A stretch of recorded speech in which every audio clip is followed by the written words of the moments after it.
Hello everyone, welcome to K Diagnostics, Dio here. Today we have a 2006 Ford E450 with a 6.0 liter. The complaint on this vehicle is that the water in fuel light comes on while the engine is running. So the first thing we're going to do is we're going to confirm the customer's complaint. After confirming the customer's complaint, we will connect a scan tool to the vehicle to see what kind of trouble codes we have in memory. Once we retrieve the trouble codes, then we will know what directions we can go to fix this vehicle. So now let's confirm the customer's complaint. I'll bring you guys over here on the dash so that we can see what the customer is complaining about.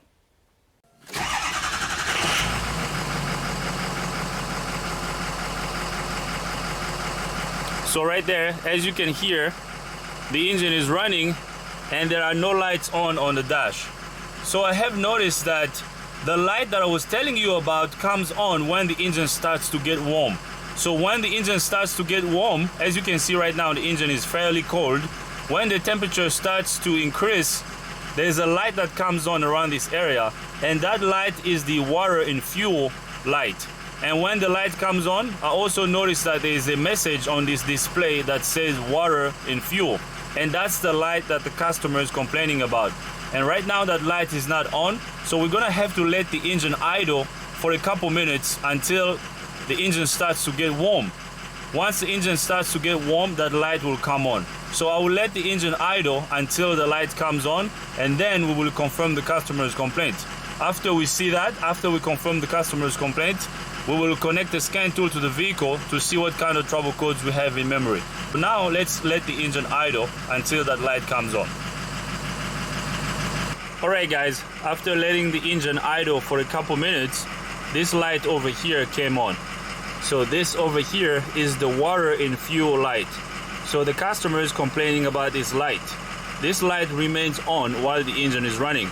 And if you look over here on the right side of the dash, there's a message here, and the message says water in fuel. So the customer is complaining about this light that remains on. So customer's complaint confirmed. This light comes on when you have water in the fuel system, and the fuel system should not have water in it.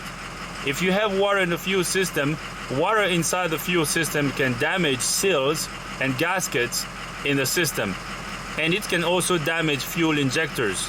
So now that we have confirmed the customer's complaint, so I'm gonna connect the scan tool to the vehicle so we can see what kind of trouble codes we have in memory. So I'll get the scan tool connected and then I'll bring you guys back up. Alright guys, I got the scan tool connected to the vehicle and we have two trouble codes in the engine control module.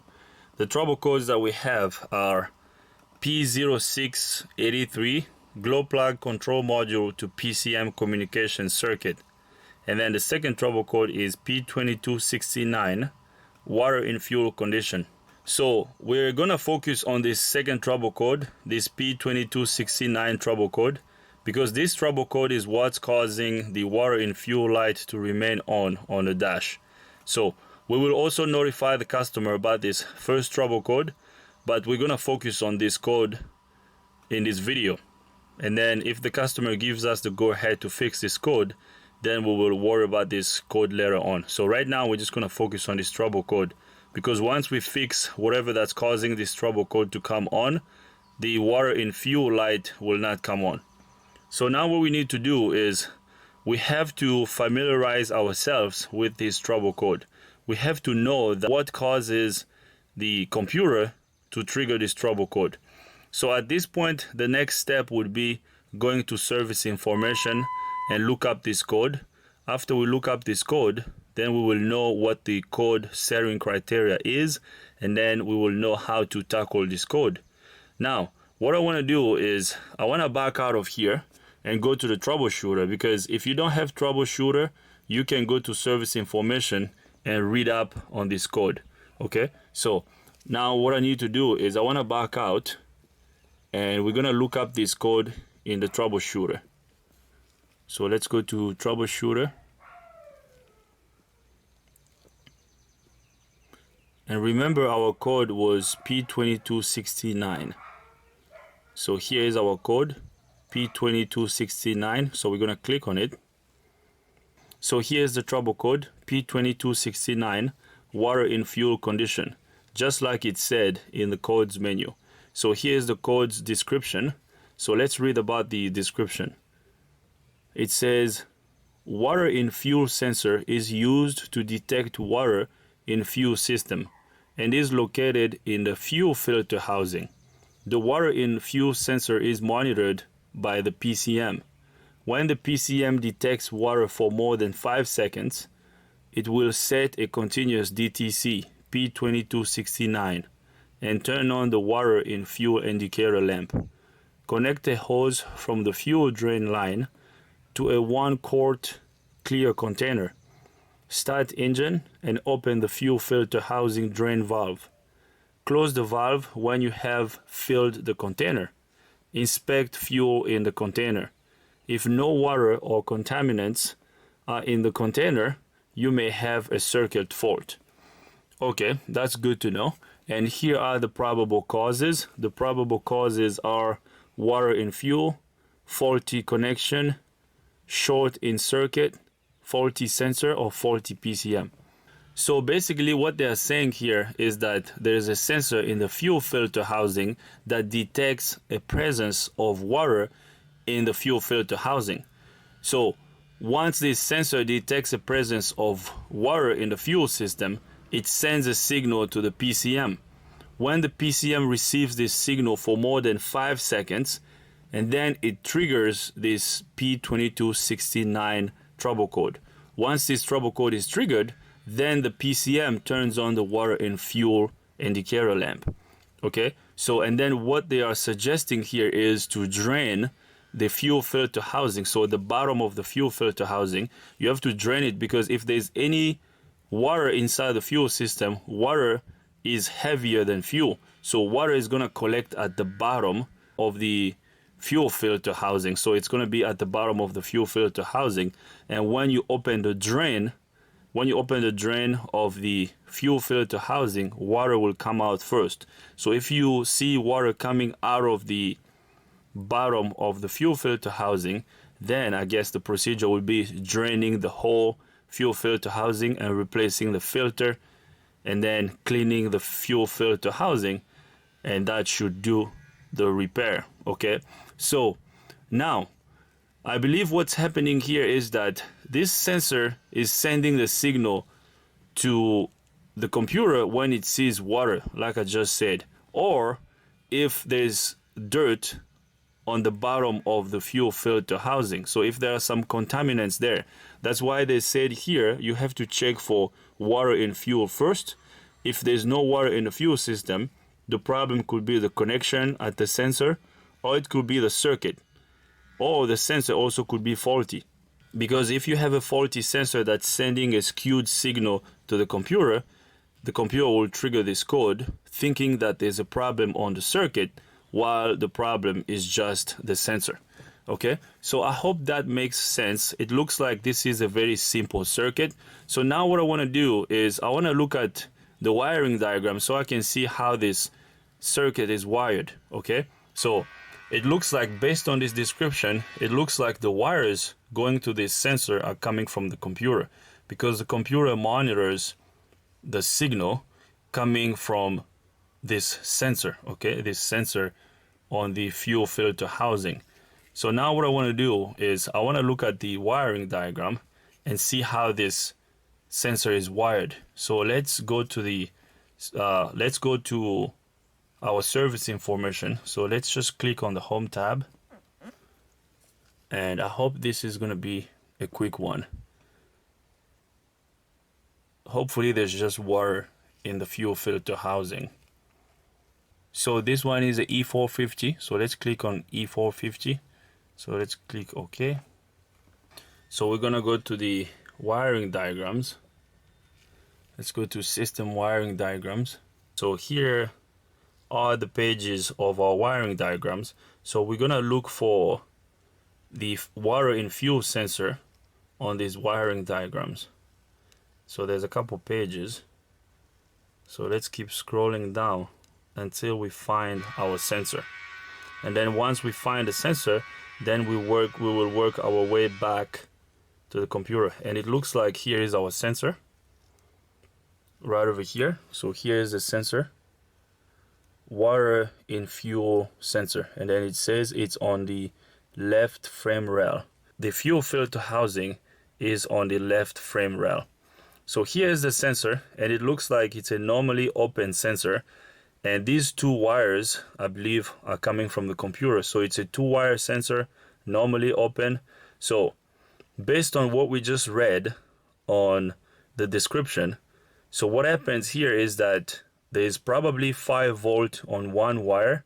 One of these wires probably has 5 volt, and then the other wire has ground. So since it's a normally open switch, when there is no water in the fuel system, this switch is open. So there's 5 volt on this wire, and then there's ground on this wire. So basically 0 volt here. So when the computer sees the whole 5 volt here, that's when it knows that there's no water in the fuel system. But if there's water in the fuel system, this switch here closes, so which drops this 5 volt to almost 0 volt. Okay, so I believe the computer monitors the 5 volt that it sends to this switch. Okay, this switch here is the sensor. So it monitors that. And when that 5 volt drops to near 0, that's when it knows that there's water in the fuel system. And once that voltage drops, then it turns on the water in fuel light. And this is a very simple circuit. But what I want to do is I want to follow these 2 wires. Let's follow these 2 wires and see where they go. So we're going to highlight these 2 wires.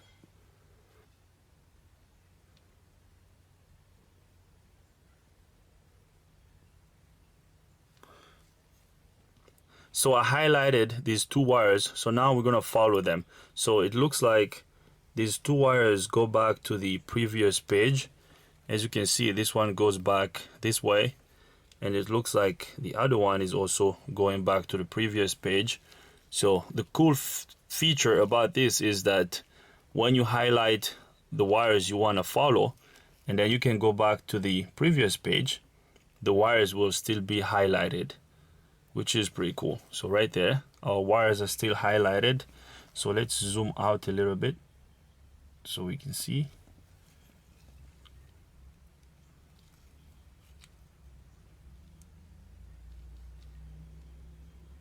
Alright, so here are our highlighted wires. So here's the first one, wire 4, and then the second one is here, wire 10. So it looks like this one goes straight to the computer. Okay, and if you read up here, it says water in fuel. So it looks like this is the signal wire. Okay, so I believe the computer sends a 5 volt reference on this wire. Okay, and then it also monitors that 5 volt. If that 5 volt drops, that's how the computer knows that there is water in the fuel system, because remember that switch is a normally open switch. Okay, so water in fuel, and then this one over here, the other wire, as you can see, if you follow this wire here, it goes down to another component here. Okay, and it also continues and it goes down to another component and it goes to the computer. So this box over here is the computer. So looking at this, this tells me that this is a ground, because this is shared with other components or other sensors. If we follow this to the computer, what does it say? It says signal return. Signal returns mean ground. Okay, this means sensor ground. All right, so one is a sensor ground and one, the other wire, is a 5 volt. So what's the 5 volt? So this one is, I don't know if you can read, you won't be able to read this, but it says gray and red, and then the other one also says gray and red. So they're both gray and red. So these two wires are the same color, which is kind of weird. Okay, so let's go to our page. Let's go to our previous page. I mean the page where we were at. So right over here is our sensor. Okay, so now what we need to do is, since we know it's a 2-wire sensor, it's a normally open switch, so this is gonna be easy to test. It's not very complicated. So what we're gonna do is we're gonna go to the sensor, and test it with the sensor connected and with the sensor unplugged. So what we're going to do is we're going to test it with the sensor unplugged first. With the sensor unplugged, we should have 5 volt on one wire and then close to 0 volts on the other wire. So hopefully we'll have 100 millivolts on the other wire, which is going to be the ground wire. So we should have 5 volt on one wire and then ground on the other wire. So when everything is working fine, once you connect the electrical connector to the sensor, we should have 5 volt this wire, because the 5 volt shouldn't move with the sensor connected because it's a normally open switch. Okay, so we're gonna go to the component and do some tests at the electrical connector. So we'll do that with the sensor unplugged first, and once we unplug it, we should have 5 volt here and ground on the other wire. And then after we plug the sensor in, after we plug it in, our voltage reference shouldn't change because it's a normally open switch. We're gonna drain the fuel filter housing. We're also gonna replace the fuel filter. We're gonna clean the fuel filter housing. We're gonna clean the sensor. Once everything is cleaned and the filter is replaced, the 5 volt here should not drop, okay? Because remember, it's a normally open switch. So once we clean everything, we replace the filter, we will know that there is no water in the fuel system. Our voltage should not drop. If our voltage still drops after replacing the filter and cleaning the fuel filter housing, then the problem will be the sensor itself. So we will go under the vehicle and do some tests at the water in fuel sensor. So now let's go to the fuel filter housing and do some checks at the sensor. So actually, before we go under the vehicle and do some tests at this switch, let's look it up first and see where it's located. So let's just click on this water in fuel sensor. So this should tell us the location of this sensor. So let's go to components location.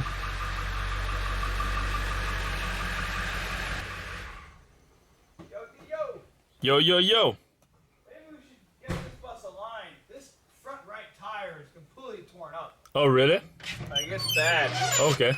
Like, is it easy to align those? Yeah, we could. But I mean, we have to check the tie rods first. Maybe the tie rods are worn out. There is Ivan asking questions. I mean, yeah. I'm learning from the master. Let's put it up. Let's check all the tie rods and everything. Okay. And then because I think it's either ball joints or tie rods. Okay. If everything checks out fine, then we can take it in for alignments. Okay. All right, so here is the picture of the chassis. So let's click on this. So let's zoom in on this picture so we can see where this sensor is located. So here's the fuel filter housing on the fuel. So this is the fuel filter housing on the frame rail. And the fuel filter housing has, I guess, 3 connectors on it.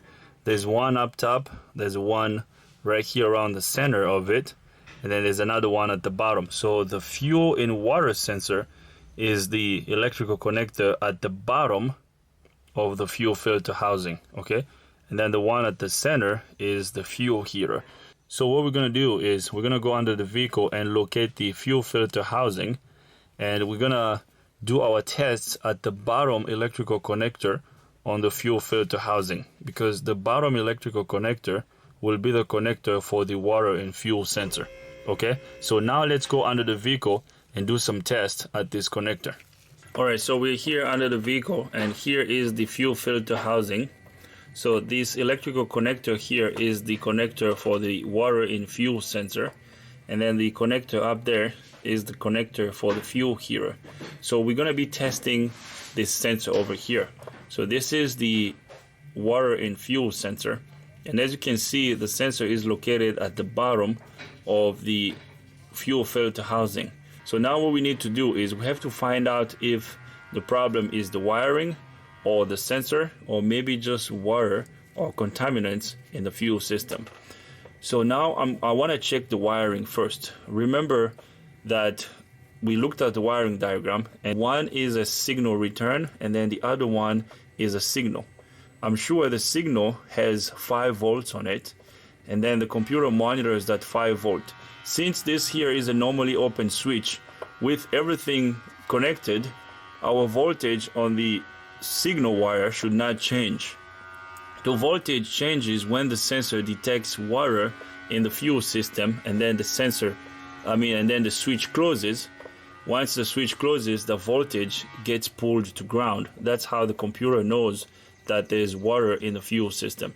So now what we need to do is we have to use a multimeter to take some voltage measurements on these 2 wires. So one wire should have ground, and then the other wire should have 5 volts. So we're going to use a multimeter to do those tests. So I have a multimeter down here. I have my multimeter set up to voltage. So my multimeter is set up on the voltage scale. So the black lead of the multimeter is going to battery ground. I'm using a set of jumper cables here to get good ground coming from the battery. So we're gonna use this red test lead to back probe the 2 wires on the connector of the water in fuel sensor. So we're gonna take the measurement with the sensor connected and with the sensor unplugged. So I'm gonna back probe the first wire. So right there, I back probed the first wire. Let's see what kind of voltage we're gonna read on the multimeter. So right there, we are reading 0.06 volts. So it looks like this is the ground wire of the sensor. So now let's go to the next wire, the wire next to it.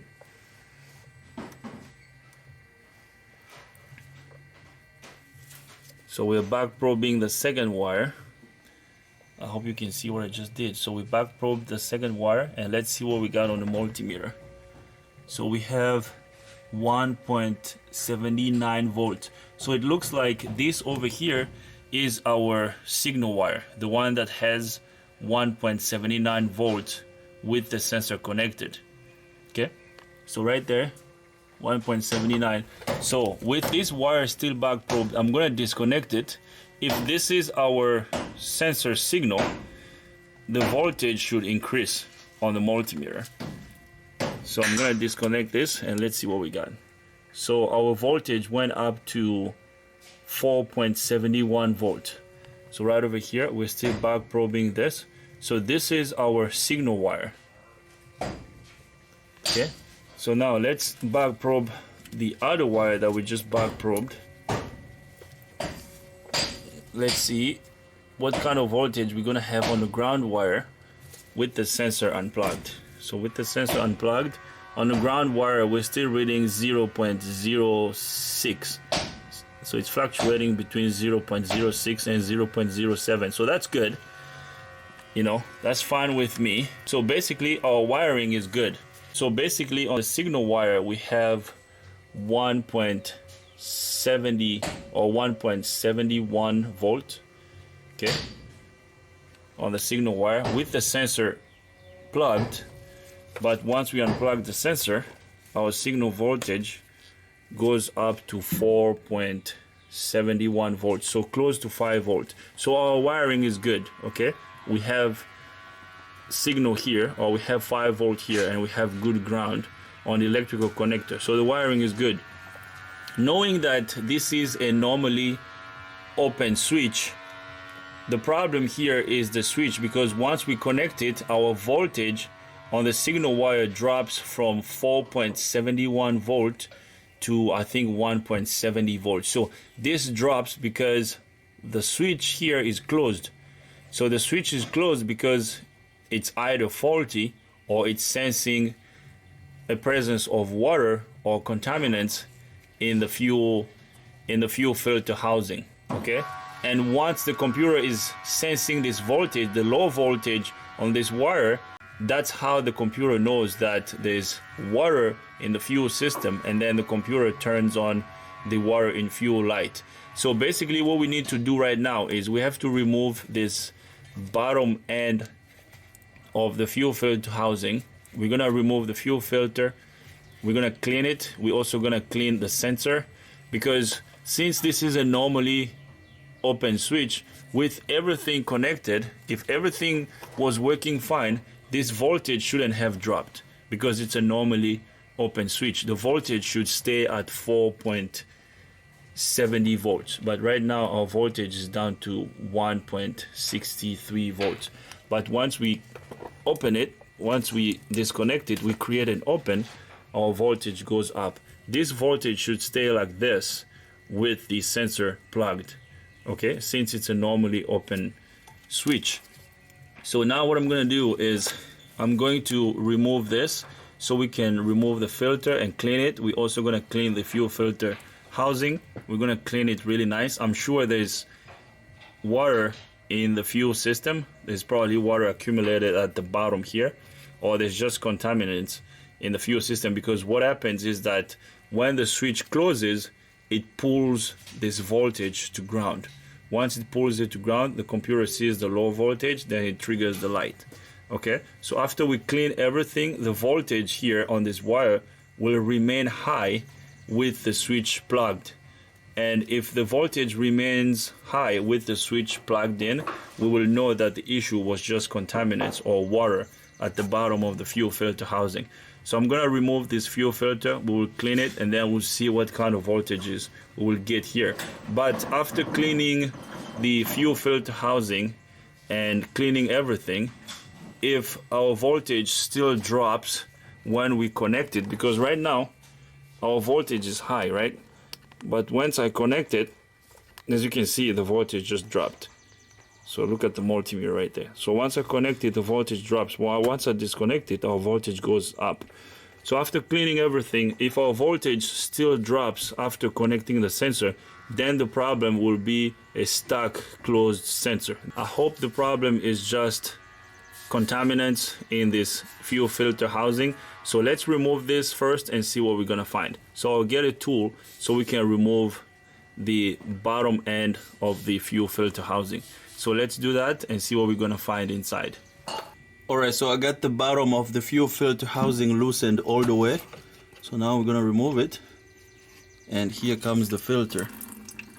You see how dirty this looks? Look at that. So dirty. So let's take this fuel filter out. Alright guys, so I got the fuel filter removed, and right here, look at how dirty this fuel filter is.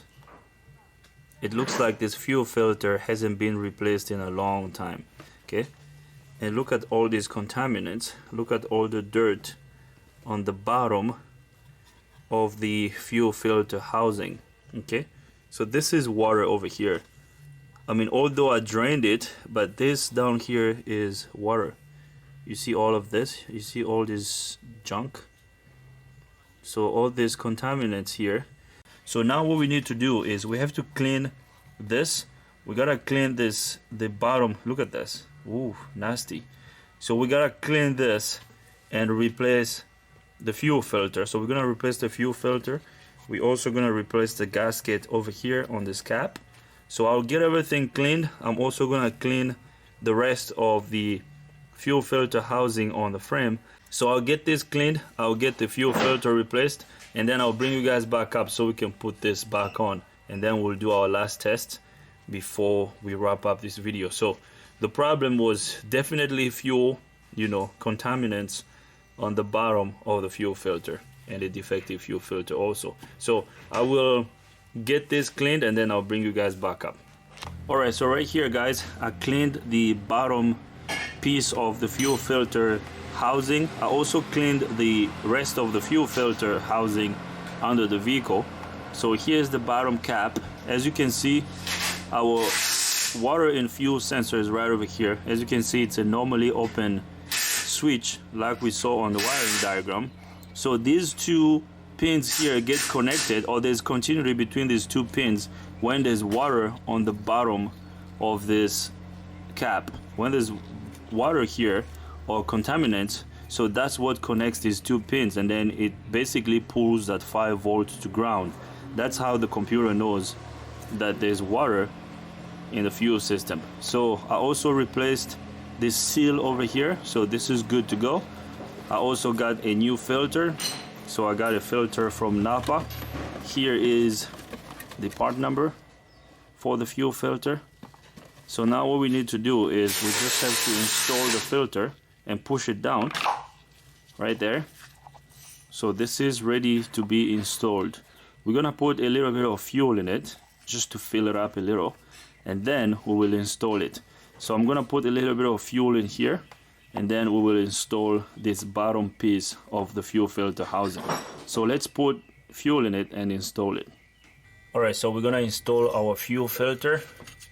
So we have to make sure we tighten it by hand first.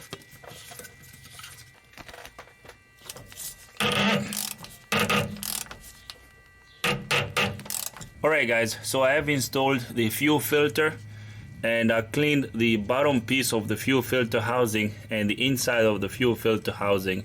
So now we're gonna reconnect our water in fuel sensor. Remember before, with the old fuel filter, when the electrical connector was connected, we had 1.70 volt, if I remember correctly, 1.70 volt on the signal wire with the sensor connected. And when we disconnected the sensor, we had 4.70 volts, so close to 5 volts. So I have my multimeter here set up and the voltage scale, and the multimeter is connected to ground. So I know the ground wire is this one over here and the signal wire is the other wire. So what I'm going to do is I'm going to back probe this wire. This wire is back probed. As you can see right now, we are back probing the signal wire. So right there, we are reading 4.71 volts on the multimeter. So now what I'm going to do is I'm going to connect this. Remember before, when we were reconnecting this, our voltage was dropping. Since this is a normally open switch, once I reconnect it, the voltage should not drop. So right there, the sensor is reconnected. So now let's see what kind of voltage we have on the voltmeter.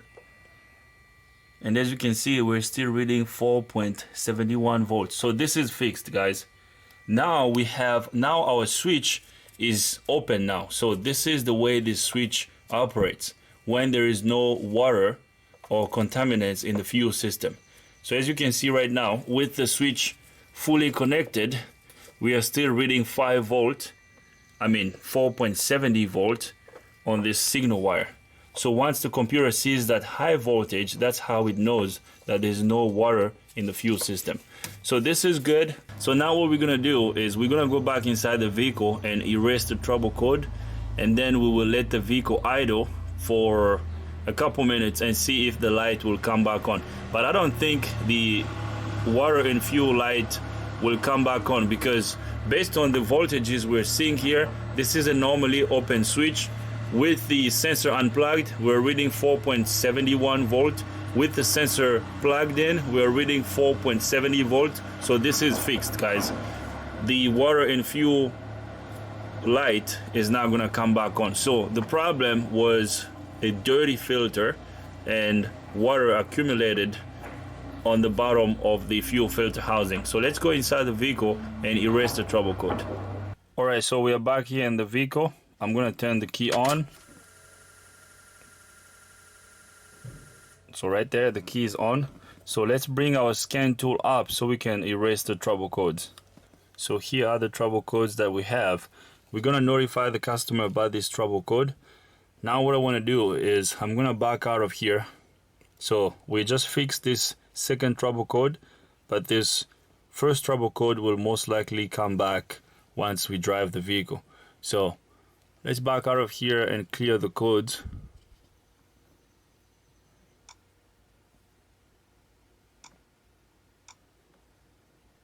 So right there, no codes present.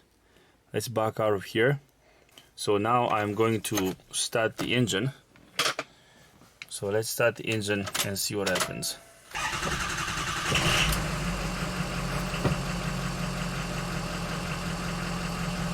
So right there, the engine is running. So that's good. I'm gonna let the engine idle for a couple minutes to see if the water and fuel light will come on. Remember, this light was coming on when the engine was starting to warm up. So once you start the engine, about 15 minutes later, that water and fuel light was coming on. But I don't think the light will come on right now based on the fix we just did. Remember before, on the water in fuel sensor, the voltage was dropping when the sensor was being connected, and when we connected the sensor, the voltage was up. So we cleaned it, we replaced the filter. With the sensor connected, the voltage is still staying at 4.7 volt. So 4.7 volt with the sensor connected or with the sensor unplugged. So that tells me that this is fixed. I'm gonna let the vehicle idle for a couple minutes, and then I'll bring you guys back up so that we can just double check to see if the light will come on. I don't think it will, but let's just do that, and then I'll bring you guys back up. Once we come back, then we will wrap up this video.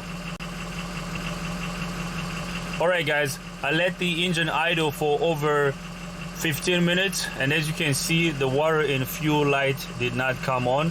So this is fixed, okay? So I'm gonna leave it right over here, guys. This is fixed. I don't have to take this on a test drive. I feel comfortable with what we just did. The problem was excessive water in the fuel system, okay? So once we replaced the fuel filter, we cleaned the fuel filter housing, everything is fine. All right, so I'm gonna turn off the engine so that we can wrap up this video. All right, so I'm gonna leave it right over here. I hope you liked the video. If you did like the video, give it a thumbs up. If you don't, give it a thumb down. But if you do, you have to tell me why, so we can make better videos in the future. If this is your first time to the channel, subscribe. Ring the bell so you can get notified every time I upload a new video. If you have any comments, questions, criticism, leave them in the comment box. Thanks for watching, guys. See you next time.